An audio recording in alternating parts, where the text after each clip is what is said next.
Assalamualaikum warahmatullahi wabarakatuh. Nah, bagaimana? Sudah submit artikel Anda? Nah, pada edisi ini edisi yang penting. Ini edisi terakhir dalam rangkaian Anda mensubmit artikel Anda. Jadi sekarang kita submit artikelnya. Kemarin di edisi pertama itu tentang mencari jurnal yang sesuai dengan artikel Anda atau dengan bidang keilmuan Anda. Kemudian yang kedua itu adalah memahami template daripada jurnal. Dan yang sekarang yang paling penting yang terakhir adalah Anda submit artikel Anda. Yuk kita submit artikel Anda. Saat ini saya memilih jurnal Tajdid misalnya sebagai jurnal di mana saya akan submit artikel saya. Tadi sudah saya katakan jika artikel Anda sudah sesuai cara penulisannya dengan yang diinginkan oleh template jurnal ini, maka sekarang kita boleh submit. Mari kita login. Biasanya login sebelah kanan di atas ya.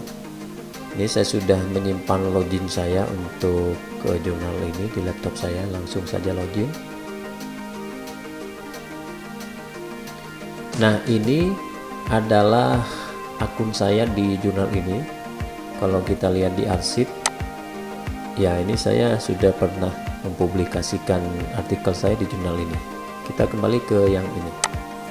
Yang harus Anda mulai adalah new submission, submit baru. Klik new submission. Nah, misalnya bisa jadi di jurnal lain itu tampilannya tidak seperti ini. Yang penting Anda cari aja new submission. Kita klik new submission. Baik star kalau untuk jurnal ini, karena jurnal ini kalau tidak salah basisnya UJS 3. Jadi Anda klik aja semua di situ. Klik ya. Yang kotak ini Anda klik, Anda conteng maksud saya. Nah, kemudian langsung saja save and continue.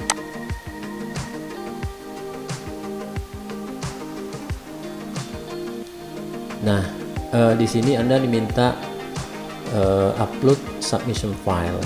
Ada pilihan artikel komponen, coba kita lihat, klik di sini, boleh di sini klik. Nah, ini ada artikel teks, ada research instrument, material, research result, transkrip, data analisis, stat, source text, dan adanya. Jadi Anda pilih yang artikel teks. Kemudian Anda pilih upload file. Pastikan artikel Anda yang sudah Anda tulis berdasarkan atau sama sesuai dengan template yang diminta oleh jurnal ini ya, sudah siap di komputer Anda. Maka kemudian klik upload file, dia akan mencari file Anda.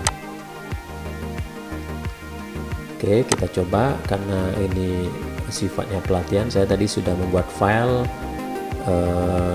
pelatihan, file sementara.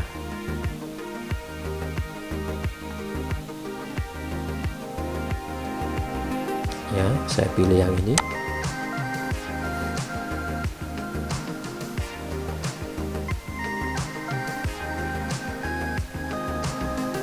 Baru kemudian continue saja. Oke, lanjutkan saja, continue.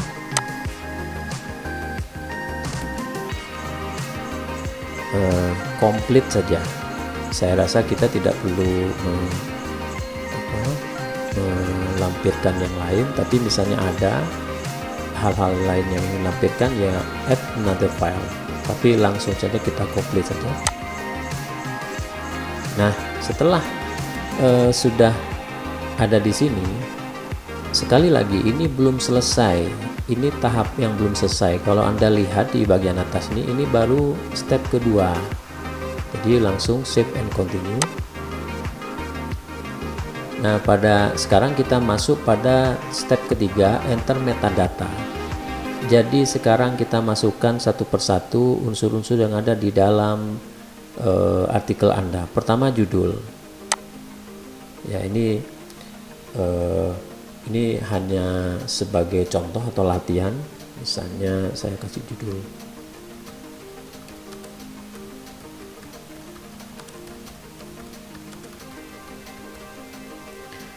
jika ada subtitlenya, maka Anda pasang apa subtitlenya. Kan sering ada itu subtitle di sini kita sering bilang anak judul. Kalau misalnya ada anak judul, pasang saja. Misalnya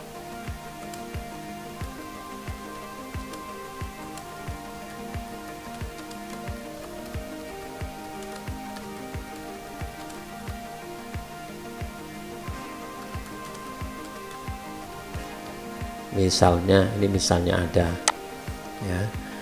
Jadi harus ditempatkan di sini ya. Harus ditempatkan di sini, bukan kemudian di sini di titik 2 Anda tulis begini misalnya. Nah, tidak, ini tidak dibenarkan di sini, tidak dibenarkan. Jadi subtitle atau anak judul tuh pasang di sebelah sini. Sudah ada tempatnya. Jadi ini saya hapus. Nah, berikutnya abstrak. Nah, Anda kopas saja abstrak yang dari artikel asli Anda, ya, abstrak ya. Karena tadi yang diminta di jurnal itu ada abstrak dalam bahasa Inggris dan bahasa Indonesia, maka kopas saja di sini. Misalnya, ini misalnya abstrak ini misalnya saja ini abstrak. Saya kopas di sini, ya. Nah, sekarang bahasa Inggrisnya kopas lagi. Ini misal saja ya, ini kan macam-macam bahasanya. Ini misalnya begini. Kopas bahasa Inggrisnya.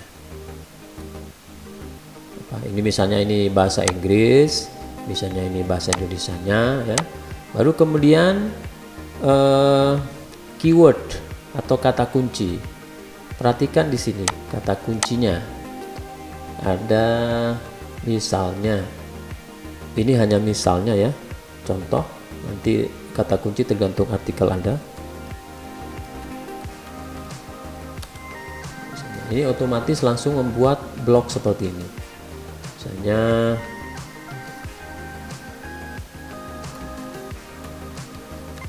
koma, ketika di koma langsung blok.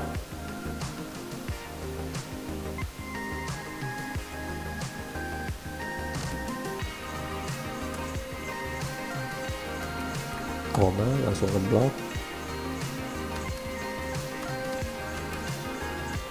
Tadi yang diminta antara 3 sampai 5, kita penuhi sampai 5. Koma. Nah, ini sudah 5. Nah, ini tempat reference. Ini adalah daftar pustaka.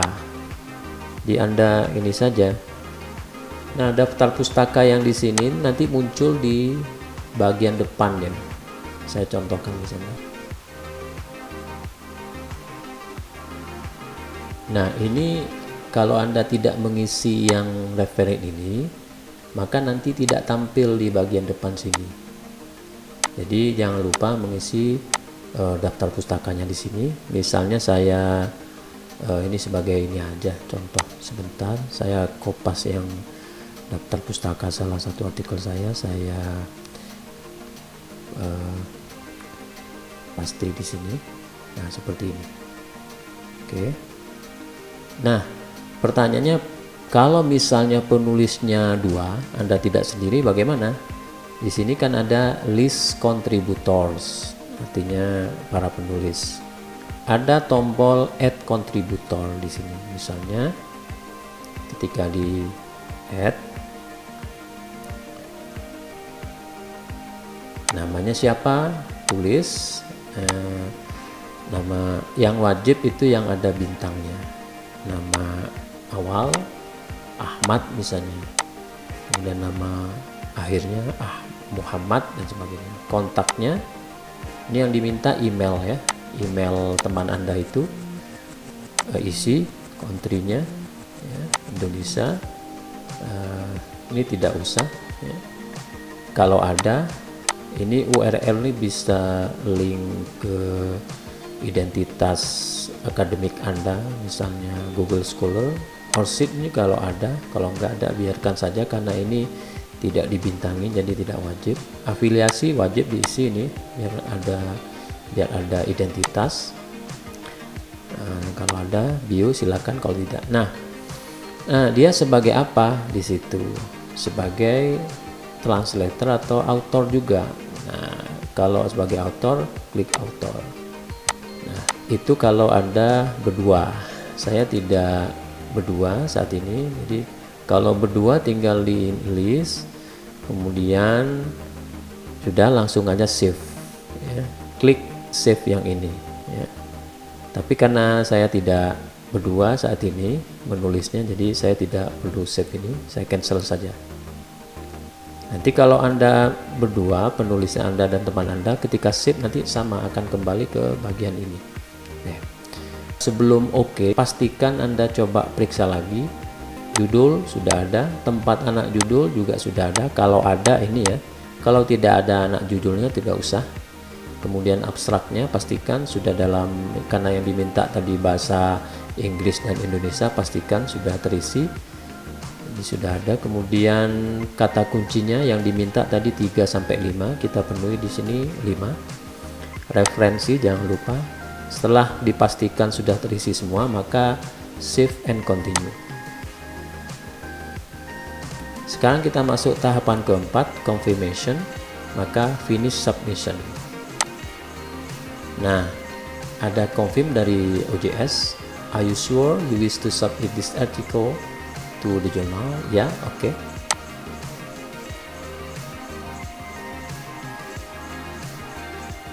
Baru kemudian masuk step 5, itu pemberitahuan dari OJS dari jurnal bahwa artikel Anda sudah selesai tersubmit atau masuk ke dalam OJS ini, maka ini ada bacaan submission complete. Ini otomatis nanti pemberitahuan submission complete ini akan masuk di email Anda. Beberapa kampus berbeda-beda untuk menunjukkan bukti submit. Ada yang di email, yang di email itu di print, ditunjukkan, dilampirkan di sebagai persyaratan Anda akan mendaftar ujian. Atau mungkin ada juga beberapa kampus yang hanya meminta screenshot dari bukti komplit submitnya seperti ini. Baik saudara-saudara, rekan-rekan dan para mahasiswa, demikian cara submit artikel pada bagian kedua ini. Dengan demikian selesai edisi cara submit jurnal bagian 1 dan kedua. Sekali lagi saya ingatkan pada Anda, penting bagi Anda untuk berkomunikasi secara aktif dengan pengelola jurnal, ya. Jadi jangan Anda tinggal, meskipun Anda sudah submit seperti ini, jangan Anda tinggal. Nanti pada mungkin ya paling cepat 2 minggu setelah submit Anda tanyakan. Tapi ada juga pengelola jurnal yang begitu open untuk merespon pemberitahuan dari para penulis. Jadi Anda kontak pengelola jurnal itu, ya tidak masalah Anda informasikan ke mereka bahwa saya sudah submit artikel. Itu merupakan bentuk komunikasi yang baik. Jangan terkesan Anda mendesak untuk segera mendapat jawaban, tidak. Kalau sudah seperti ini, kalau sudah selesai seperti ini, Anda boleh untuk keluar dari OJS jurnal ini. Caranya klik di pojok kanan atas di nama Anda itu ada logout, ya, Anda klik logout. Nah, di mana Anda bisa kontak pengelola jurnal? Ini kan banyak. Biasanya jurnal yang bagus tuh jurnal yang menunya lengkap. Jadi ini kan ada history jurnal, editorial team. Nah, ini ada di about jurnal. Jadi ini ada, kalau Anda telusuri ke bawah ada kontak. Klik kontak. Dan setiap jurnal bisa beda-beda ya. Kontaknya bisa jadi di menu yang bagian sini, tapi untuk jurnal ini kontaknya ada di sini tadi. Sekarang diklik seperti ini. Nah, ini kontak yang bisa dihubungi. Sebetulnya jurnal seperti ini cukup memberi kenyamanan kepada penulis ya, karena sudah disediakan kontak person. Ya, ini prinsipal kontaknya, chip editornya di sini sudah ada namanya dan teleponnya. Demikian juga support kontak. Support kontak nih bisa sub pengelola ya. Ini sudah ada. Jadi silakan Anda berkomunikasi dengan pengelola jurnal dengan baik, dengan bijaksana ya. Tunjukkan empati Anda, keramahan Anda kepada mereka. Baik saudara-saudara, demikian pelatihan submit artikel pada edisi kedua ini. Semoga artikel Anda bisa segera disubmit dan diterima oleh pengelola, dan mudah-mudahan juga bisa segera diterbitkan. Terima kasih atas perhatiannya. Assalamualaikum warahmatullahi wabarakatuh. Nah, mudah kan untuk submitnya? Sudah disubmit ya. Nah, jadi saya harap Anda sudah submit artikel Anda, dan semoga artikel Anda bisa diterima oleh jurnal itu, dan artikel Anda sudah publish dan bisa dijadikan persyaratan-persyaratan di kampus Anda. Semoga channel ini bisa membantu Anda untuk banyak memahami dunia tulis-menulis dan dunia publish artikel kita di jurnal ilmiah, baik itu nasional maupun internasional. Terima kasih atas perhatiannya. Assalamualaikum warahmatullahi wabarakatuh.